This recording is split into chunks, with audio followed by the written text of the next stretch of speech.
Mətn abzaslarının məzmunla bağlı müddəalar tələb olunur. Sadəcə olaraq burada 3-4 yazılıb, əslində 2 və 3-cü abzaslar tələb olunmalı idi.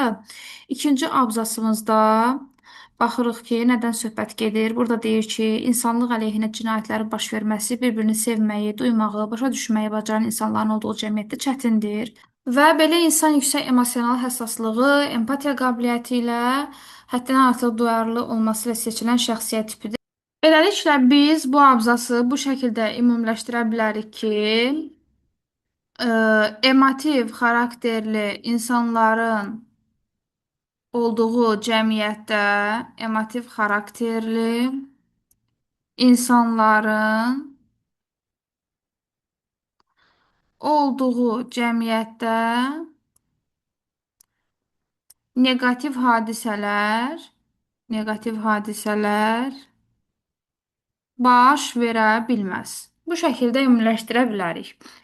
Növbəti abzasımız, üçüncü abzasımızda isə söhbət nədən gedir? Deyir, psixoloqlara görə insanda empatiya və həssaslığı inkişaf etdirmək mümkündür. Tam da deyir, emotiv etmək çətindir, amma müəyyən addımlarla bu keyfiyyəti artırmaq olar.